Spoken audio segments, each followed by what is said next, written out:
Welcome to the Deep Dive. We're here to help you get right to the core of key ideas. And today, we're tackling something that, well, touches everyone. Taxes. Absolutely. It's a constant source of debate, isn't it? Going way back, the American Revolution in 1776 was partly sparked by anger over taxes. Right, and modern politics is still full of arguments about the best way to tax people. There's that famous quote from Oliver Wendell Holmes Jr., "Taxes are what we pay for civilized society." Unnecessary costs, for sure. But while we need them, our mission today is to really dig into the full economic cost. Just how high is that price for civilization? And we're basing this on a chapter from a leading microeconomics textbook. So building on what we've discussed before. Exactly. Last time, we looked at how a tax hits prices and quantities, and who bears the burden. Buyers versus sellers, yeah. Today, we're going deeper. We'll use welfare economics to measure the impact on actual economic well-being, the welfare of everyone in the market. And the key idea is? The key insight is that the cost of taxes to buyers and sellers is often actually bigger than the money the government collects. There's this hidden cost. Okay, let's unpack that. You mentioned before it doesn't really matter who the tax is officially levied on, buyer or seller. That's right. The market outcome, the final price and quantity, ends up being the same either way. But the tax does create something you called a tax wedge. Yes, exactly. A wedge. Think of it as driving a gap between the price buyers pay and the price sellers receive. So normally there's one price with a tax. With the tax, the price buyers pay goes up and the price sellers keep goes down. That difference, that gap, is the tax. And the crucial effect of that wedge? It means fewer goods get bought and sold. The quantity falls compared to a market without the tax. The market literally shrinks. Fewer transactions. Okay. So to measure the impact of the shrinking, we need those welfare economics tools you mentioned. Right. We look at consumer surpluses, that's the benefit buyers get, measured as what they're willing to pay minus what they actually pay. And for sellers? For sellers, it's producer surplus. That's the price they receive minus their cost of making the good. Makes sense. But the tax adds another piece to the puzzle. It does. The government collects tax revenue. You calculate it simply by multiplying the size of the tax, let's call it T, by the quantity of goods sold, Q. So T times Q. And that revenue isn't lost, right?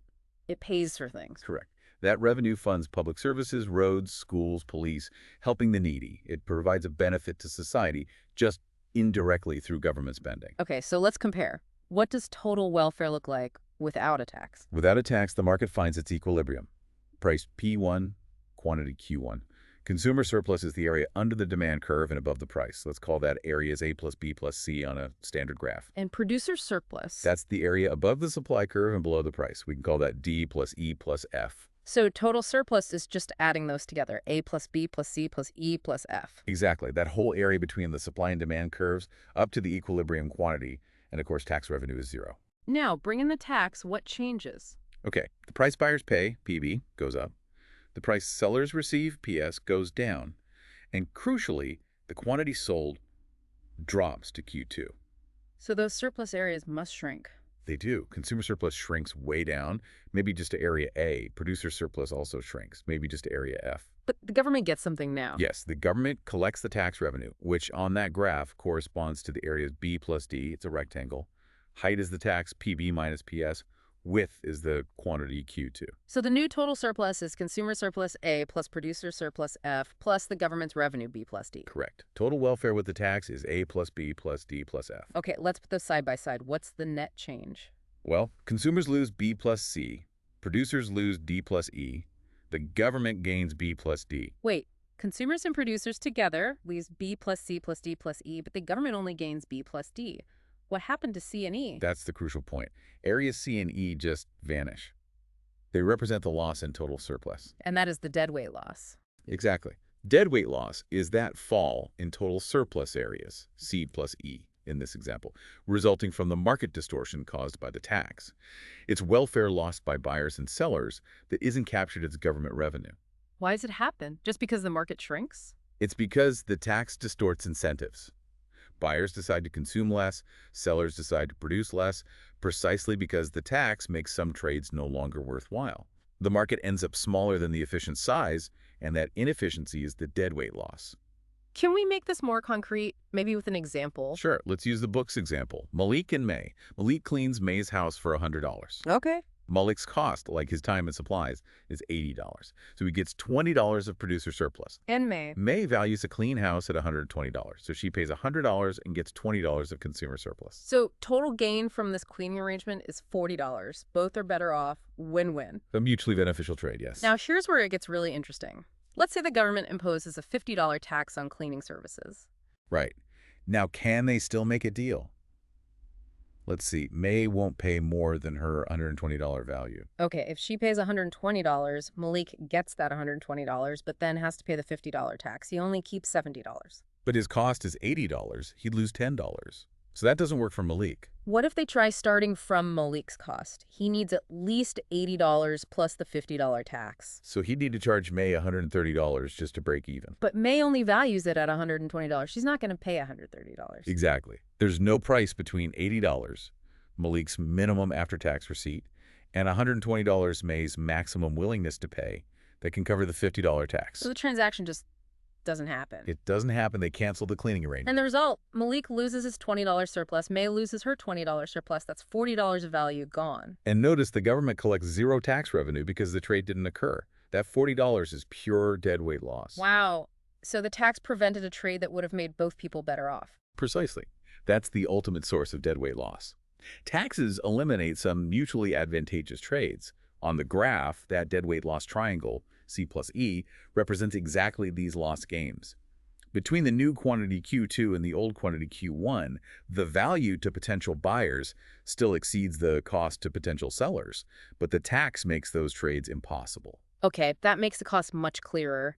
If these deadweight losses are inevitable, what makes them bigger or smaller? It really boils down to the price elasticities of supply and demand. Elasticity, that's how much quantity changes when price changes, right? Exactly. How responsive buyers and sellers are to price signals. So if people don't change their behavior much when the price moves, the deadweight loss is small. That's the idea. Let's visualize it.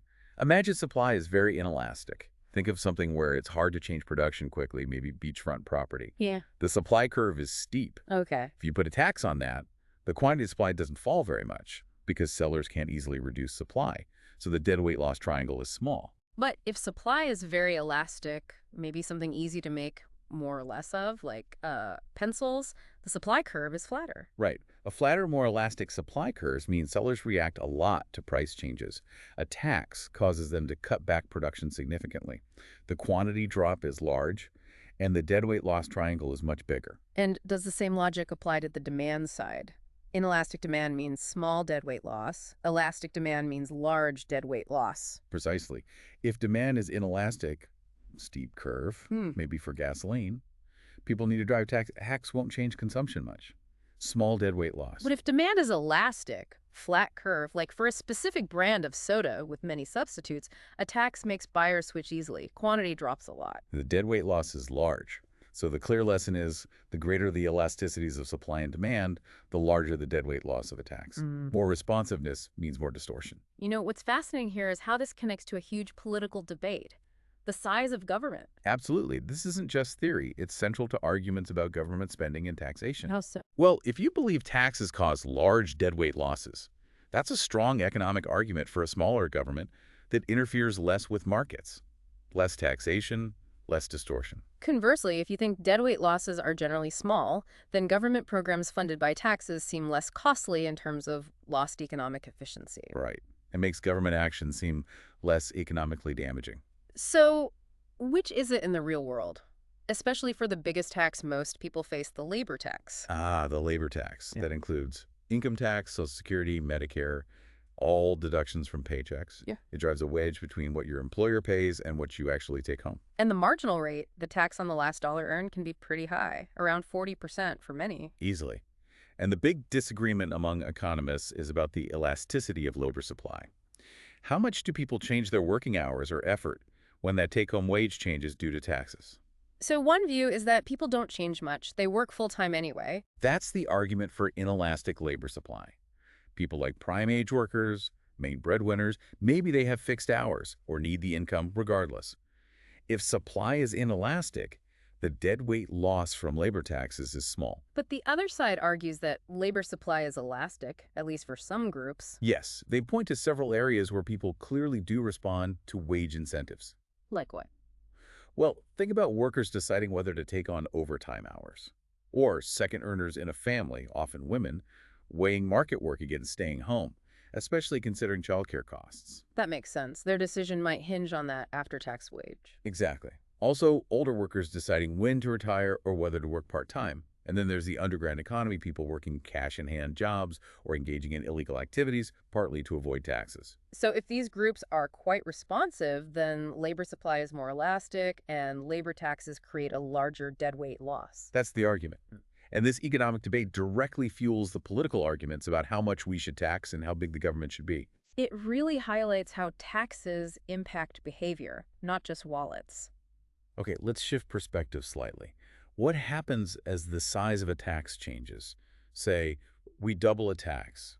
Does the deadweight loss just double? No, it's actually much more dramatic. Deadweight loss increases more rapidly than the tax size. More rapidly? How? Because the deadweight loss is the area of a triangle on the graph.